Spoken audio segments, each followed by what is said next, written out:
Welcome to the family, son. Hello, and welcome back to the channel. Today I'm going to go back in time and look at a game that really left a mark with me. It's Eternal Darkness, Sanity's Requiem for the Nintendo GameCube. Alright, let's go. Eternal Darkness is one of the only non-Resident Evil horror games on the GameCube, but that isn't where the story starts. Silicon Knights, the developer of this game, were actually creating it to release on the N64, and they were directly approached by Nintendo about making a project after a Nintendo executive was really impressed with Blood Omen Legacy of Kain at E3. And so, with Nintendo's newfound desire to branch out into more mature games, a partnership was born. But as with most game development stories, things didn't go quite as smooth as they could. This game was extremely ambitious, with 12 playable characters and an interconnecting story spanning a couple of thousand years. And of course, with such an ambitious project, the development took a long time. So long that in fact Nintendo had started to pull away from supporting the development of N64 games. So Silicon Knights made the decision to move over to Nintendo's Project Dolphin, aka the GameCube, where it was supposed to be a launch title. But as we know now, that didn't come to pass. Development still struggled, and unfortunately, in 2001, the September 11th terrorist attacks happened. This caused the team at Crystal Dynamics to have a rewrite and to remove a Templar character named Joseph de Molay. Distancing this game from the image of the Templar was probably a good idea at the time, with, you know, the Templar's image of violently bringing Christianity to the Middle East. And so with all these development issues alongside the sheer scope of the project, Crystal Dynamics missed the GameCube launch window, finally releasing June 24th, 2002, and it released to almost unanimous praise. Most reviewers gave it somewhere in the 90s. But unfortunately, this critical success wasn't translated to a financial success, and Eternal Darkness ended up having a lifetime sales of less than 500,000 copies. And if you look at the sales in Japan, Nintendo's primary market, it literally only sold about 17,000 copies. It's both a bit of a mystery and a shame. I mean, if it had come out at launch for GameCube, I'm sure it would have sold more copies, but it still seems incredibly low for such a high caliber game. Okay, so that's enough about the development. Let's move on to the story, because a Lovecraftian tale spanning the ages can't be as confusing as this being a successful failure, can it? Right before I get started, I think the best thing to do would be to drop a spoiler warning straight off the bat, because even though I won't be going into granular detail of the story, I feel like I can't really discuss it without discussing it as a whole. Okay, are we ready? The story starts with the main character, Alexandra Roivas, waking from a nightmare to a phone call asking her to come to the family estate because her grandfather has been brutally murdered. Upon her arrival at the family mansion in Rhode Island, in what I can only imagine is some sort of breach of protocol, Alex is shown the body of her grandfather. And following a discussion with a police detective, Alex decides to stay at the family mansion and investigate. During her examination of the house, she finds a secret room containing a book bound in human flesh and twisted bone, the Tome of Eternal Darkness. And as Alex reads from the book, we're transported back in time to 26 BCE, where we take control of the second of the 12 playable characters, a Roman centurion called Pius Augustus, as he searches in the name of his emperor for an artifact somewhere in Persia. Strange whisperings lead him to an underground temple, where he's forced to fight off some undead beings before finding 3 artifacts, each of which signifying an ancient being. He can only take one, and this decision will shape the rest of the story. But more about that later. Regardless of which artifact Pius Augustus chooses to take, he'll be struck down by a powerful force and resurrected as an undead sorcerer, often referred to as a lich. From this moment, Pius Augustus is a slave to whichever ancient is associated to the artifact he took, and in turn becomes this game's primary antagonist. After this, the game consists of sections where Alex searches the mansion and finds pages from the Tome of Eternal Darkness, which again act as gateways to the stories of the remaining 10 playable characters and their interactions with the aforementioned book, the Ancients, and a plot that spans the ages. But what are the Ancients, and what's the desired goal to their machinations? The Ancients are godlike beings that have existed since long before the age of humans. Lovecraftian cosmic horrors twisting the wheels of fate, exploiting mankind to their own ends. After being banished from this dimension, their ultimate goal is to be physically manifested into this reality, to consume all life, leaving nothing but themselves, bringing about eternal darkness. As I mentioned before, there are 3 artifacts representing 3 Ancients. And the 3 Ancients are Ulioth, known for its power over magic, Cthulhu, known for its power over physical strength, and Xel'lotath, known for its power over the mind and sanity. Each of these beings are strong against one of their counterparts and weak against another, kinda like a cosmic horror rock paper scissors. But these 3 aren't the only Ancients. There's a 4th known as Mantarok, the corpse god, who is described as the keeper of the Ancients and is supposed to maintain balance among them. But Mantarok has been magically bound deep under a temple by Pius Augustus, leaving the fate of the human race in human hands. Okay, so that's probably about all I can explain of the story and the Ancients without looking at the gameplay itself, so let's move on and have a look at that. The overall gameplay on show here is similar to that of other horror games from the time, such as Resident Evil, with a mixture of fixed camera angles and scenes that have a camera that pans or follows the character. But unlike the Resident Evil games of the time, the controls here are a 3D scheme rather than tank controls, which overall is much better for navigating the areas and making combat easier, but it might catch you on a camera transition, causing you to turn around or go the wrong direction. Overall though, the control scheme is pretty good.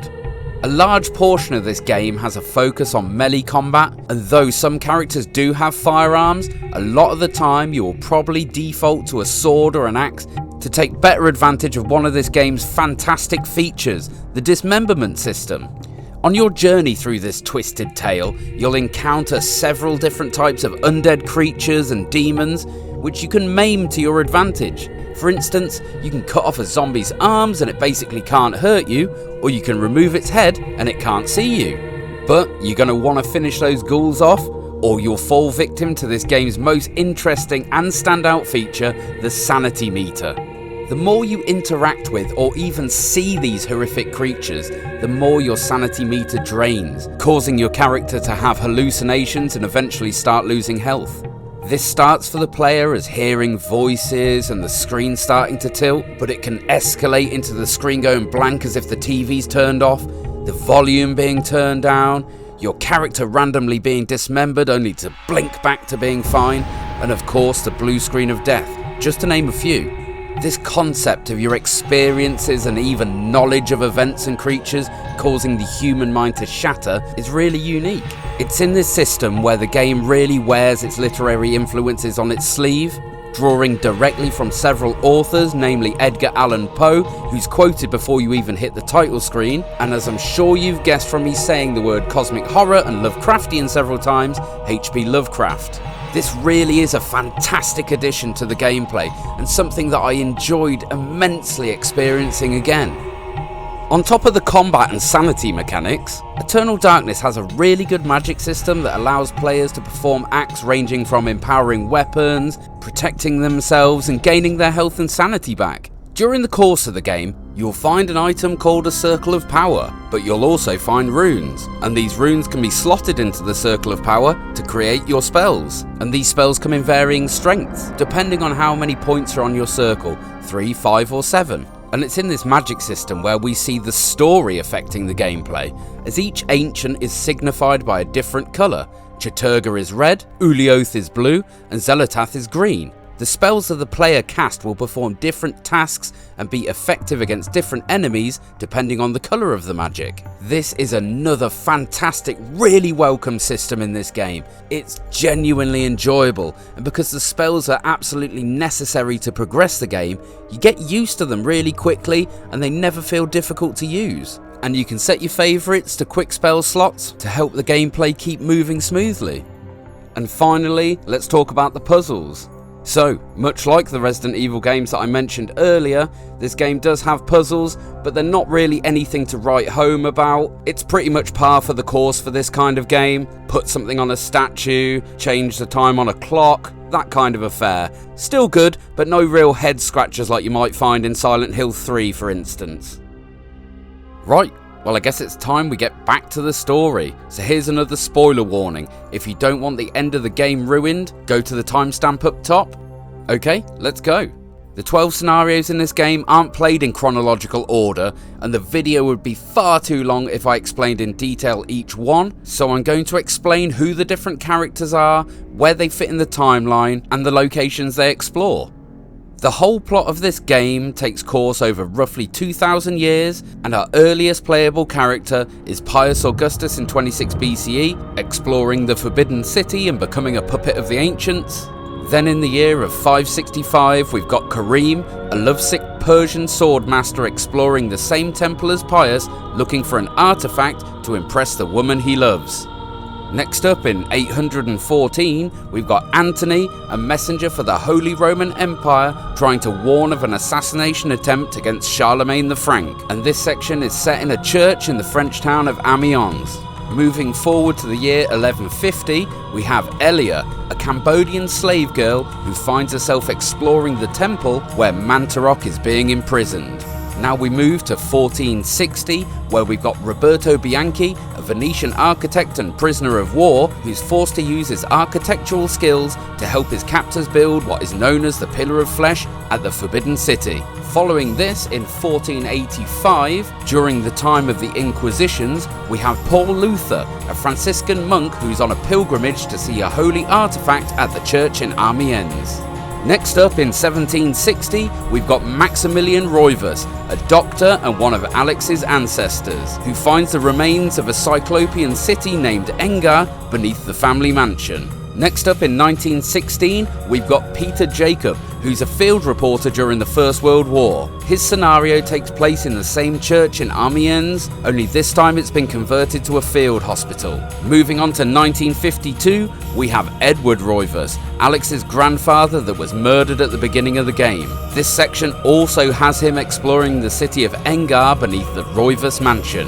In 1983, we've got Edward Lindsay, an archaeologist under the direction of a mysterious benefactor who explores the Cambodian ruins that Elia previously explored. Next up in 1991, we've got Michael Edwards, a firefighter during the Gulf War, exploring the Forbidden City, and this is the character that replaced the Templar Joseph de Molay. And finally, in the year 2000, we've got Alexandra Roivas, who's the last line of defense against the Ancients' plans.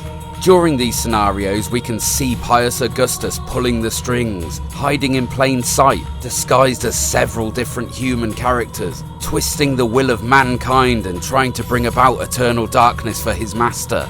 But due to the actions of the characters from the past, Alex ends up in possession of all three ancient artifacts, known as essences, and is able to use them in what is essentially a giant spell circle formed of towers in the Cyclopean city beneath the Roivas estate. In doing so, Alex is able to summon a second ancient to do battle with Piuses.